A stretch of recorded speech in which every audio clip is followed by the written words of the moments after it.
Olá, meus prezados alunos do curso de Teologia, bem-vindos à aula 5 de Introdução à Teologia e seus Métodos, e este é o vídeo de número 2.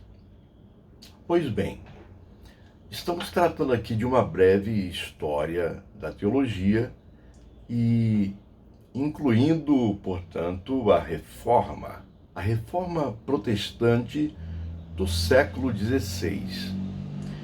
Bem, no segundo momento, existem raízes comuns dentro do da própria reforma, ou aqueles movimentos que aconteceram, e caminhos diversos dentro do próprio século XVI, que, portanto, se desdobraram dos séculos posteriores. O cristianismo protestante caracterizava-se por manifestar diversidades de expressões eclesiais e espirituais. Uma pergunta que cabe nesta hora: como compaginar os pensamentos de Lutero, Calvino, Zwinglio, Wesley e Menon Simons, sem falar, por exemplo, do anglicanismo, do reavivamento no espírito, do pentecostalismo? Sendo desta maneira, quais seriam os elementos básicos de uma teologia protestante, vividos de diferentes formas, conforme as distintas igrejas e denominações? Quais seriam?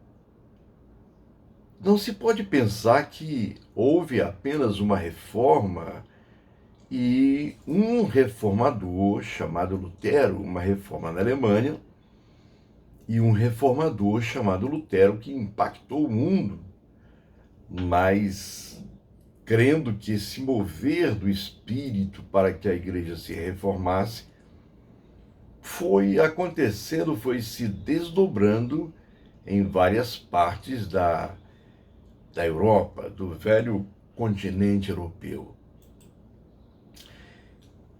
Vejamos aqui 7 princípios positivos do protestantismo, visto por teólogos, por historiadores, por estudiosos no assunto.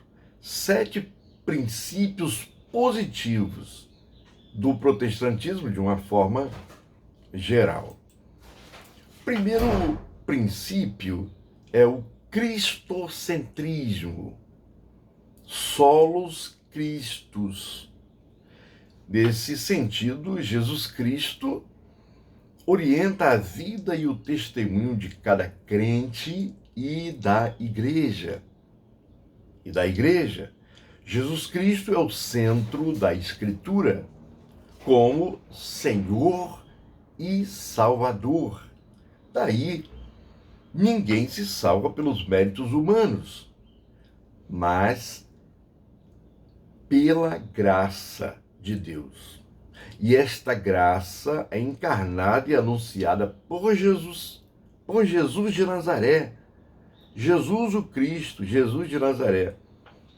Trata-se de duplo sentido do solos Christus e solo gratia. Solo Christus, sola gratia. Esse é o princípio do cristocentrismo, o primeiro princípio importante do protestantismo. Segundo, é a prioridade da fé sobre as obras e também sobre as ordens da igreja. A resposta do ser humano à graça divina se traduz pela fé. E aí houve, no século XVI, o escandaloso abuso do sistema eclesial, o sistema das indulgências. Na Alemanha foi a causa direta da eclosão da reforma na própria Alemanha. Por exemplo, o caso do arcebispo Alberto, em 1490, 1545, tinha Alberto apenas 23 anos de idade e, por ser proibido pela lei canônica de alguém ter mais de um cargo, ele teria de pagar uma grande soma ao Papa Leão X para as devidas dispensas pelas quais poderia acumular as funções. Felizmente, o seu desejo do arcebispado de Mainz coincidiu com a necessidade de dinheiro que tinha o Papa Leão X para construir a Catedral de São Pedro em Roma. Então você deve anotar aí que a Catedral de São Pedro em Roma foi construída às pensas, às custas das indulgências, da venda de cargos. Interessante isso, né? O sistema estava vivendo de forma escandalosa, havia abuso do sistema, o comércio em nome da fé é coisa bem antiga. Como era uma grande soma de dinheiro, Alberto foi orientado pelo Papa a tomar o dinheiro emprestado para pagar o seu cargo e assim sustentar a própria construção da Catedral de São Pedro. Então, Alberto foi orientado para tomar dinheiro emprestado de uma família muito rica, os Fuggers da Alemanha, família de banqueiros de Augsburgo. Uma bula papal autorizando a venda de indulgências em determinados estados germânicos foi apresentada como garantia de que Alberto pagaria o empréstimo aos Fuggers. Leão X recebeu a metade, e a outra metade seria repassada aos Fuggers. Bem, você pode perguntar, ou já deve ter lido, sobre as indulgências. E cabe aqui na nossa aula falar um pouquinho sobre as indulgências. Indulgência vem do latim indulgência, que provém de indulgel, significa para ser gentil. É o perdão fora dos sacramentos ou das ordenanças instituídas por Cristo, total ou parcial, da pena temporal devida para a justiça de Deus pelos pecados que foram perdoados.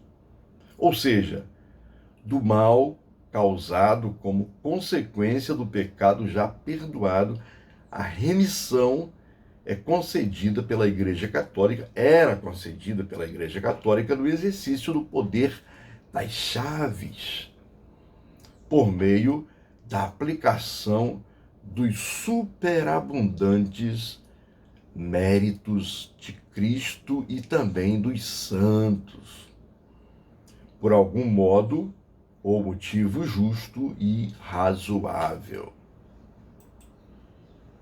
Ainda sobre as indulgências, embora no sacramento da penitência a culpa do pecado é removida, penitência é sacrifício, então a culpa do pecado é removida e com ele o castigo eterno devido aos pecados mortais ainda permanece a pena temporal exigida pela justiça divina. E essa exigência deve ser cumprida na vida presente ou no mundo vindouro. Isto é, o mundo vindouro seria o purgatório, onde as almas dos que morreram, sob rezas, missas, velas, seriam diminuídas. Assim, a culpa seria diminuída. As indulgências estavam diretamente ligadas ao sacramento da penitência. O sacerdote, ele garantia a absolvição desde que o pecador pagasse alguma coisa. A indulgência era um documento que se adquiria por uma importância em dinheiro e que livrava aquele que a comprasse da pena do pecado. Cria-se que Cristo e os santos tinham alcançado tanto mérito durante suas vidas terrenas, que o excedente estava guardado no tesouro celestial do mérito. Desta forma, o Papa podia sacar no interesse dos fiéis vivos. Clemente VI declarou o dogma em 1343, portanto, aqui é século XIV. Johann Tetzel, como agente do arcebispo Alberto na Alemanha, recebia aproximadamente o equivalente a $1.000, mais as despesas para vender as indulgências, documentos considerados capazes de libertar a pessoa do castigo temporal do pecado.